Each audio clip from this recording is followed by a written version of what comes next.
నంద్యాల పట్టణంలో నేరాల నియంత్రణలో సీసీ కెమెరాలు కీలక పాత్ర పోషిస్తాయని, నేరాలను కట్టడి చేయవచ్చని డీఎస్పీ యుగంధర్ బాబు అన్నారు. నంద్యాల పట్టణంలో సీసీ కెమెరాలు ఏర్పాటు చేయడం జరిగిందని, పట్టణంలో నేర విభాగాలను తగ్గించేందుకు ఎక్కడైనా గాని సంఘటన చోటు చేసుకుంటే మాత్రం సీసీ కెమెరాల పర్యవేక్షణ ఉంటుందని, పట్టణంలో రౌడీజం నేరగాలు ఎక్కువైపోయారని, వారి కోసం సీసీ కెమెరాలు పూర్తి స్థాయిలో ఏర్పాటు చేయడం జరిగిందని, ఎక్కడ ఏ సంఘటన జరిగినా సీసీ కెమెరాలు రికార్డు చేయడం జరుగుతోందని పేర్కొన్నారు.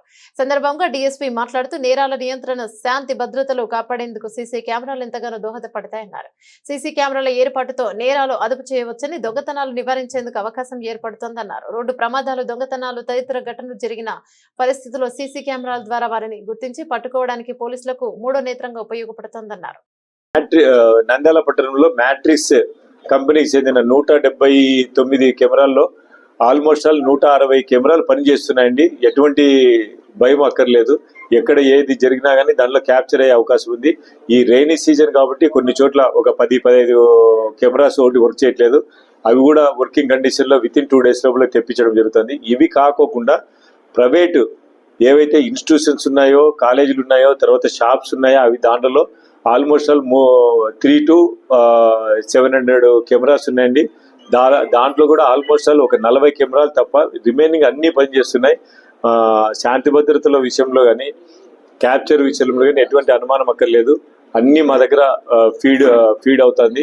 ఎటువంటి నేరస్తుడైనా తప్పించుకోవడానికి వీలు లేకుండా మేము మిగతా చోట కూడా ఎంటైర్ నంద్యాల టౌన్లో ఎంట్రీ అండ్ ఎగ్జిట్ పాయింట్ కూడా మేము ఐడెంటిఫై చేసి కొత్తగా కూడా మేము గవర్నమెంట్కి పంపించడం జరిగింది.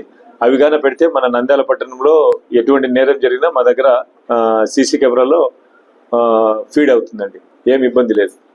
సీసీ కెమెరా పర్యవేక్షణ మాకు కంట్రోల్ రూమ్ లో అన్ని కెమెరాలకు కనెక్టివిటీ ఉంది.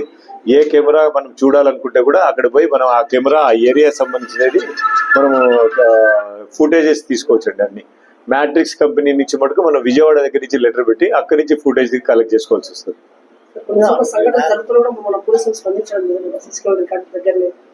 ఇప్పుడు మటుకు మనకి అంతకుముందు గతంలో ఎట్లుందో తెలియదండి. మేము వచ్చిన తర్వాత 100 కాల్కి వస్తే విత్ ఇన్ అంతకుముందు 25 minutes, హాఫ్ అన్ అవర్ అయ్యేదండి. ఇప్పుడు విత్ ఇన్ 10 minutes మేము పెట్టుకున్నాం టార్గెట్. 100 కాల్ వస్తే 10 minutes లోపల సీన్ లో ఉండేటట్టు ఎంత దూరమైనా కానీ అక్కడ పోయి ఆ సమస్యను పరిష్కరించి అక్కడి నుంచి మాకు ఫోటోలు అప్లోడ్ చేయడం కానీ, లేదంటే ఆ కంప్లైంట్ తీసుకుని వచ్చి అతని ద్వారా కేసు కట్టించడం కానీ జరుగుతూ ఉంది. దీంట్లో ప్రజలు ఎటువంటి భయాందోళన గురి కావాల్సిన అవసరం లేదండి.